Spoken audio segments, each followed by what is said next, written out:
Germany today is divided into two parts. What we commonly call West Germany is the group of states united into the Federal Republic of Germany. Flowing through West Germany from Switzerland to the North Sea is the famous Rhine River. Branching off from the Rhine is a tributary named the Ruhr River. And along both banks of this river is a district called the Ruhr also. The Ruhr is a busy place because there are large deposits of coal here and many factories that produce chemicals, iron, steel, and their products. The gray skies, always filled with smoke, tell us how productive the area is. Danger, mixer tipping, the sign says. It means that hot, molten steel is being poured.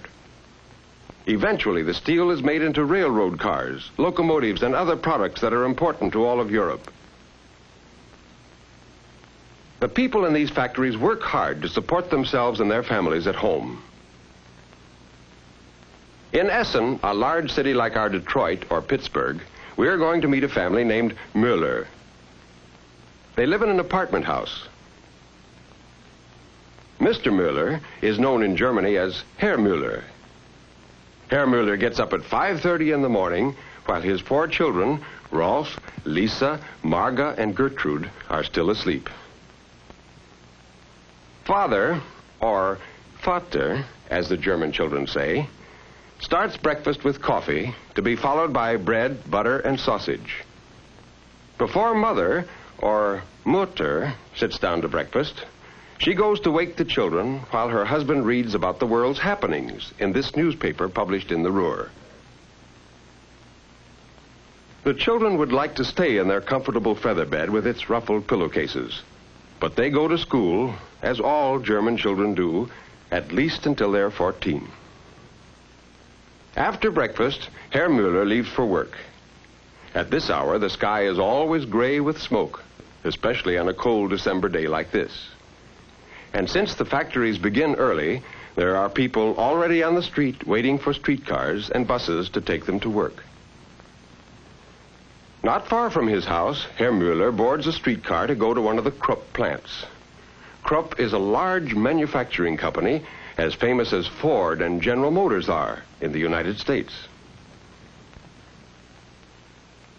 When he gets to the factory, Herr Müller changes his clothes before he goes to work at a machine which cuts steel. At home, after breakfast, Mother helps Rolf and the twins with their wraps. 5-year-old Lisa and Marga will walk part way with their brother when he goes to school this winter morning. Near the school, 2 patrol guards guide the children across the street safely. A patrol guard is proud of his job and likes to wear his white hat as a symbol of the important work he does. Like other German school children, these first graders carry their books in leather book bags on their backs. Today, lessons begin with the name of a musical instrument, the flute, or, in German, Flöte. The children pretend they are playing the flute themselves. Then the teacher recites a poem about 2 boys, and the children respond with hand gestures. The teacher, Herr Fahrenberg, enjoys his work with Elfriede and Rolf, Hans, Erich, Ingrid, Sigrid, and the others. About 10 o'clock in the morning, when the children are getting hungry, there is a recess period. Milk is distributed to all who've paid for it. The children consider it a special privilege to be the milk monitor. Today, Sigrid gets the chance to practice some of the social graces. The rest of the children talk and laugh quietly until the reading period begins. Rolf takes his schoolwork seriously because he is beginning to understand that education will help him in his daily living and in the future. So he hunts for the right place now, eager to find it. Meanwhile, Lisa and Marga come in from out of doors to look for a mid-morning snack on the cupboard shelves that are as familiar to them as the refrigerator is to us.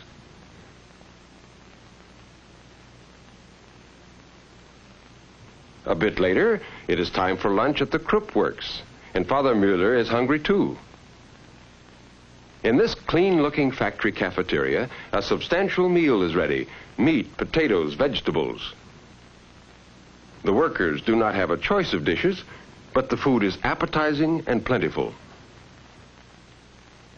In the dining room, shop workers and office workers eat together. Herr Müller joins some friends who are engineers.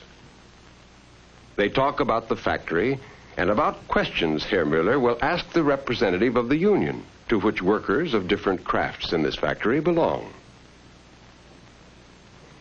Besides wages and hours of work, Herr Müller is especially interested in the factory's program of instruction for apprentices. Under this program, boys of 14 or 15 are trained in the plant after they have attended a vocational school for 3 years. In this way, they learn their trades thoroughly and get valuable experience. It may be that Rolf Müller will become an apprentice someday, but right now, going with Mother and the twins to the store will occupy the afternoon. From their apartment, the Müllers walk down a cobblestone street, past typically German buildings with plain lines, steeply slanted roofs, and squarish dormer windows. When they've walked a few blocks, they come to a busy section of town where there are German-made cars on the street and many stores. Some of the stores are owned by the factories, but not this one where Mrs. Müller, or Frau Müller as she is called in Germany, selects what she wants among the fresh vegetables and salad greens. Here, paying with German marks and pfennigs, she may purchase by metric weight cookies and other such delicacies, or bananas transported from Central America.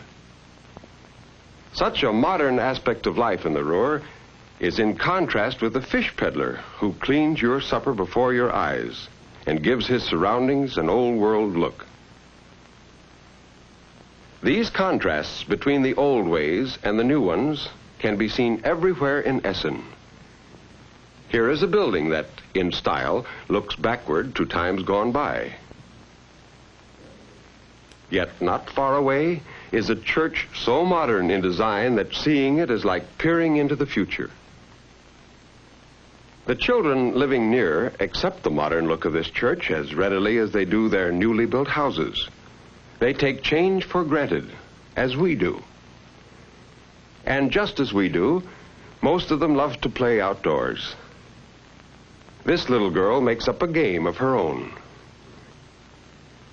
Older children shout to call their friends as they race across a footbridge in the park or roller skate on the sidewalks of quiet streets out of the way of traffic. They enjoy these hours of active play after school. And even better than the sidewalk are the safe playgrounds. Some of their playground equipment looks different from ours. Do you see what's unusual about this slide? What skills do you think are needed to go down it? Just as we do, these children hope to grow up strong and healthy with families of their own. Do you see the Müller twins here? When they get home, they find Mother preparing for dinner a kind of potato dumpling that is Father's favorite dish. So Marga and Lisa get busy too at their own toy cupboard. This requires close attention, for while they play with dishes and linens, they are learning to be capable, industrious housekeepers like their mother. Good homemaking is the pride of all German women. Frau Müller's neat Chinese stove burns coal, and it works well. She grinds potatoes to make the dumplings, and with them she will serve beef stew, since the family usually has vegetables and fish or meat for dinner. Frau Müller's budget does not allow many frozen vegetables or pre-cooked foodstuffs, because such things are not as plentiful as they are here. But she enjoys cooking. Liking for good food, for neatness and cleanliness, are characteristic of the German people. While the beef stew and dumplings cook, Mother sits down with her knitting, and the children play games in the living room. For all of them, this is a happy hour. They are hungry, dinner is almost ready, and Father is coming home soon. At gate 14, the end of the day is the same as it is anywhere in the world. Time to go home to family and rest and good food. Father Mueller is so pleased to see his favorite dish that he doesn't wait for the rest of dinner before tasting the dumplings.